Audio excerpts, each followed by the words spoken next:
Good morning all of you. आज की class में हम लोग पढ़ने वाले हैं कॉस्ट ऑफ रिटेन अर्निंग।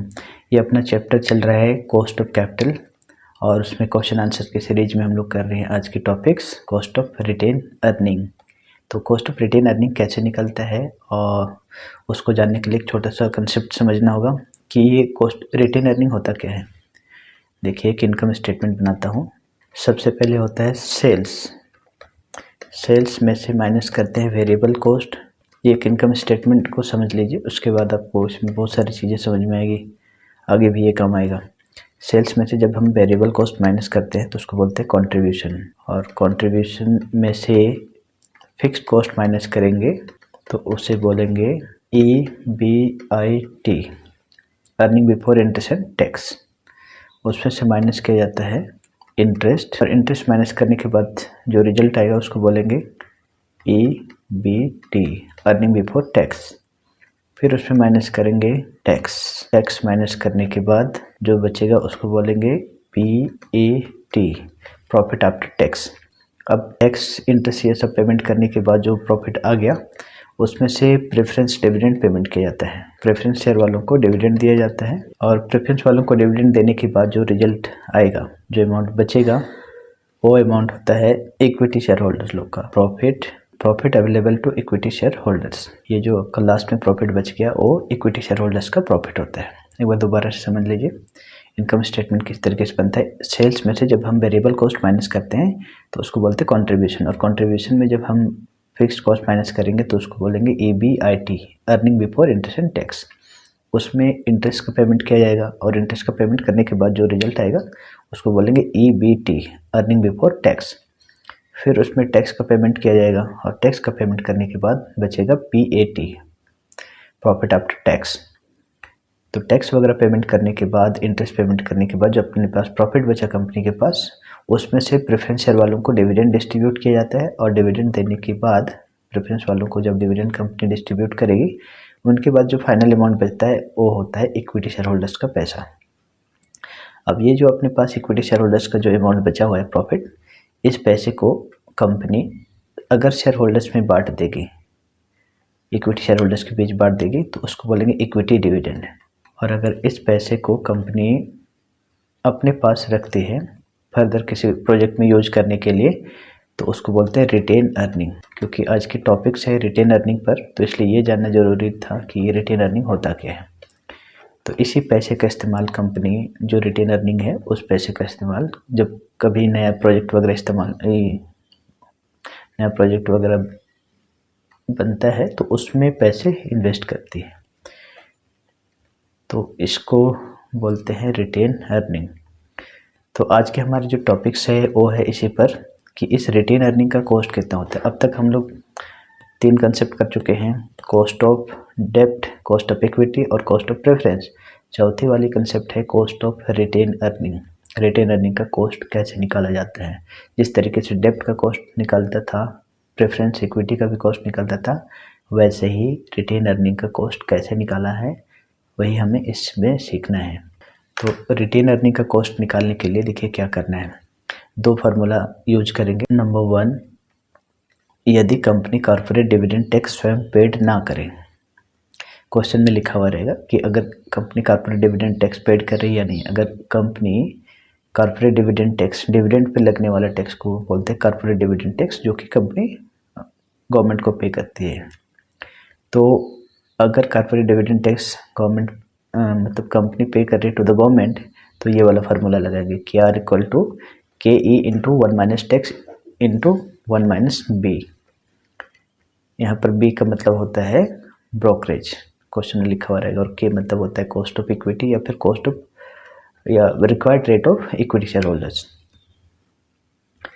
और अगर कंपनी कॉर्पोरेट डिविडेंड टैक्स खुद से पे करेगा तो ये राइट वाला फार्मूला लगाएंगे कि R equal to KE into 1 minus B divided by 1 plus CDT। यहाँ पर फुल फॉर्म नीचे देख सकते हैं। क्या मतलब cost of retain earning, KE का मतलब होता है कॉस्ट ऑफ इक्विटी या required rate of equity share holders, and B मतलब ब्रोकरेज और CDT मतलब कॉर्पोरेट डिविडेंड टैक्स।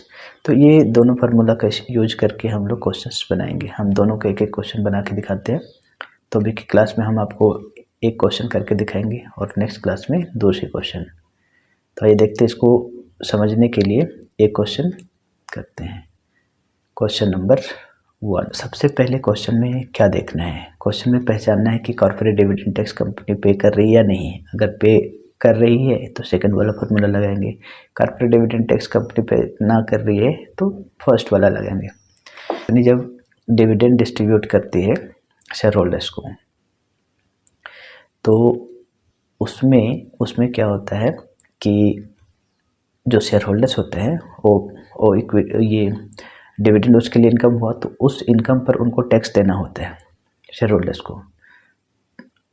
तो गवर्नमेंट का इंस्ट्रक्शन होता है कंपनी को कि आप जितना शेयर होल्डर्स को डिविडेंड पे कर रहे हो उसमें जितना टैक्स बनता है वो आप खुद ही ये गवर्नमेंट को पेड कर दो। मतलब मान लो हम कंपनी है और हम 1 लाख शेयर होल्डर्स को डिविडेंड दे रहे हैं, तो अब 1 लाख लोगों से गवर्नमेंट कहाँ ढूंढेंगी, उससे टैक्स कहाँ से मांगेगी? तो कंपनी को इंस्ट्रक्शन देती कि उनको जितना भी डिविडेंड दे रहे हो तो उसमें जितना भी टैक्स बनता है वो टैक्स का पेमेंट आप गवर्नमेंट को कर दो। तो उसको बोलते हैं कॉर्पोरेट डिविडेंड टैक्स। तो ये देखते हैं क्वेश्चन बनाकर। तो ये क्वेश्चन में सबसे पहले आपको पहचानना होगा कि कॉर्पोरेट डिविडेंड कंपनी पे कर रही है या नहीं है। अगर पे कर रही है तो सेकंड वाला लगाना है फार्मूला, नहीं कर रही है तो फर्स्ट वाला। क्वेश्चन से आपको पता चल जाएगा। तो सबसे पहला काम वही करना है। आइए देखते हैं क्वेश्चन नंबर 1।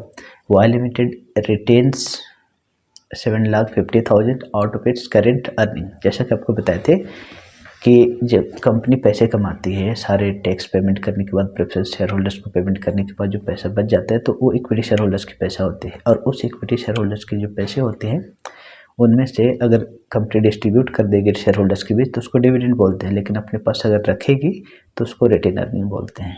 तो वही बात यहाँ पर क्वेश्चन में लिखा हुआ है कि Y limited retains 7,50,000 out of its current earning. Current earning था, उसमें से 7,50,000 कंपनी ने अपने पास रखे हुए हैं, मतलब ये रिटेन अर्निंग का अमाउंट है।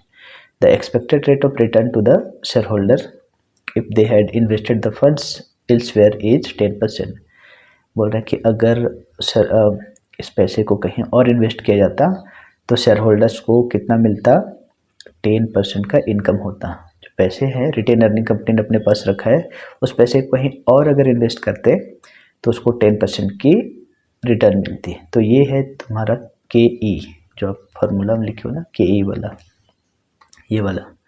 तो KE का आपने क्या लिखा है? Required return of equity share holder. अगर इस पैसे को कहीं और इन्वेस्ट करते तो कितना का इनकम होता? तो उसको बोलते हैं required rate of equity share holder या KE। ये क्वेश्चन में दिया हुआ है। उसके बाद ब्रोकरेज है 3% and the share holders comes in 30% bracket, calculate cost of retain earning. Share holders comes in 30% tax bracket. Share holders को 30% का टैक्स देना पड़ता है। देखिए यहाँ पर जो टैक्स का पेमेंट हो रहा है वो शेयर होल्डर लोग पे कर रहा है, इसको पर्सनल टैक्स भी बोलते हैं। तो अगर शेयर होल्डर पे कर रहा है तो उसको कॉर्पोरेट डिविडेंड टैक्स नहीं बोलेंगे। टैक्स का पेमेंट अगर कंपनी करेगी टू द गवर्नमेंट तब उसको बोलेंगे कॉर्पोरेट डिविडेंड टैक्स। तो ये आपका कौन सा वाला क्वेश्चन है या कौन सा टाइप्स है, तो आप देखिए नंबर 1 वाला। यदि कॉर्पोरेट डिविडेंड टैक्स कंपनी स्वयं पेड ना करे, इसमें company corporate dividend tax paid नहीं कर रही है, तो पहला वाला फार्मूला लगाएंगे। तो बनाओगे कैसे? सबसे पहले यहाँ फार्मूला लिखिए। फार्मूला देख लीजिए क्या लिखा हुआ है, KR equal to KE into 1 minus tax into 1 minus brokerage. KR equal to cost of equity into 1 minus tax into 1 minus. हम जब भी इस तरीके का फॉर्मूला लिखते हैं तो उसका मीनिंग आप जरूर बताइए। वेयर KR इक्वल टू क्या होता है? कॉस्ट ऑफ रिटेन अर्निंग्स, ये तो निकालना है। KE का मतलब क्या होता है? देखिए यहाँ पर लिखा हुआ है required return of equity share holder. Required return of equity share holder जो कि है आपका 10%। अगर इस पैसे को, जो रिटेन अर्निंग का पैसा है, उसको कहीं और इन्वेस्ट करते तो उसको कितना का रिटर्न मिलता, उसको required rate of return of equity share holder बोलते हैं। लिखा हुआ है 10%, ठीक है। उसके बाद टैक्स की रेट जो है वो दिया हुआ है 30% और ब्रोकरेज है 3%। तो आपको इस तरीके से मीनिंग के साथ लिखना है सबको। और अब हम निकालेंगे कॉस्ट ऑफ रिटेन अर्निंग। काफ़ी आसान है, बस आपको कैसे कैलकुलेट करना है उसको ध्यान रखना है कि यार दोबारा अगर आप फार्मूला लिखना चाहते हैं तो लिख सकते हो, नहीं तो छोड़ो। तो लिख देते हैं के ई, ये तो हम सिर्फ समझाने के लिए लिखे हैं, आप लिख लीजिए एक बार। दोबारा लिख लेते हैं K E into 1 minus tax into 1 minus B. एक बार फिर से ध्यान दें, जब भी आप क्वेश्चन बनाएंगे तो इस बात को ध्यान रखेंगे कि फार्मूला कौन सा लगेगा, क्योंकि यहाँ दो फार्मूला यूज हो रहा है। तो अगर corporate dividend tax company paid नहीं करेगी तो फर्स्ट वाला, और अगर खुद से पे करेगी तो सेकंड वाला। हम अगले वाले लेक्चर में हम आपको बताएंगे कि अगर कॉर्पोरेट डिविडेंड टैक्स पेड करती है कंपनी तो सेकंड वाला फार्मूला कैसे लगाते हैं। अब इसको सॉल्व करते हैं। K E required rate of return of equity share holder which is 10%। इसको लिखोगे 10%। 10% लिखने के बाद देखिए यहाँ थोड़ा सा शॉर्टकट इस्तेमाल करेंगे। हम आपको पहले भी बता चुके हैं कि फिनेंस में टैक्स को किस तरीके से लिख सकते हैं आप। जैसे मान लो ये शॉर्टकट तरीका है, टैक्स को अगर मान लो 10% है तो उसको लिखना है 0.10, 20% है 0.20, 15% है 0.15 या 30% है 0.30। आपको टैक्स को कुछ इस तरीके से शॉर्ट में लिखना है, इसी चैप्टर में नहीं कहीं भी। तो यहाँ पर टैक्स का रेट है 30%, इसको हम लोग लिखेंगे 0.30, शॉर्ट में से लिखना है। और ब्रोकरेज है 3%, इसको लिखोगे 0.03। कई बार क्या होता है ना कि आप फार्मूला भी पता है लेकिन लिखना कैसे वो अगर नहीं जानेंगे तो फिर आप आंसर नहीं निकाल पाएंगे। तो इसको देखो कैसे लिखेंगे, 1 माइनस टैक्स है 30%, तो इसको लिखेंगे 0.3। और फिर 1 माइनस ब्रोकरेज है 3%, इसको लिखेंगे 0.03। इसको सॉल्व करिए। ये 10% को ऐसे ही अलग से लिखना। 10% जो आपका कॉस्ट ऑफ रिटेन अर्निंग है, नहीं ये required rate of equity share holder है, उसको वैसे ही रहने देना है। आपको टैक्स और ब्रोकरेज को बस शॉर्ट में लिखना है, इसको ऐसे रहने दीजिए। इंटू 1 माइनस 0.30 मतलब ये हो जाएगा 0.70 इंटू 1 माइनस 0.3 है तो ये आ जाएगा 0.97। 10% इंटू इसको मल्टीप्लाई, दोनों को मल्टीप्लाई करोगे तो आएगा 0.679। अब इसको 10 से मल्टीप्लाई कर दो। इसका 10% नहीं निकालना है, इसको आपको 10 से सिंपली मल्टीप्लाई कर देना है। तो 10 से मल्टीप्लाई करोगे तो आएगा 6.79%। तो जिस तरीके से आपको सॉल्व कर रहे हैं बिल्कुल वैसे ही करना है। ये हो गया 6.79%। तो ये हो गया कॉस्ट ऑफ रिटेन अर्निंग। काफ़ी आसान है, बस आपको बनाते वक्त ये इस तरीके का छोटा सा सबको 5 मार्क्स में आ सकते हैं। आपको बनाते वक्त ध्यान रखना है कि कौन सा वाला फार्मूला लगेगा। तो सबसे पहली बात ध्यान क्या देना है कि कॉर्पोरेट डिविडेंड टैक्स कंपनी पे कर रही है या नहीं, वो क्वेश्चन में लिखा हुआ रहे, पता चल जाएगा। जैसे यहाँ पर लिखा हुआ है the share holders comes in 30% tax bracket, तो इसका मतलब है कि शेयर होल्डर लोग पे कर रहे हैं 30% का टैक्स, कंपनी नहीं। अगर यही कंपनी पे करता तो वहाँ लिखा हुआ रहता। तो ये फर्स्ट वाला फार्मूला लगेगा, और फर्स्ट वाला फार्मूला में कुछ शॉर्टकट इस्तेमाल करना पड़ता है, कैसे टैक्स वगैरह लिखते हैं उसको ध्यान रखना है। तो ये हो गया आपका question number 1 done. Thanks for watching. मिलते हैं हम लोग नेक्स्ट लेक्चर में, उसमें हम लोग देखेंगे कि अगर कंपनी कॉर्पोरेट डिविडेंड टैक्स पे करेगी तो फिर हम उसका इस्तेमाल कैसे करेंगे। खुद से अगर पेड करेगी तो किस तरीके से क्वेश्चंस बनाएंगे। Thank you.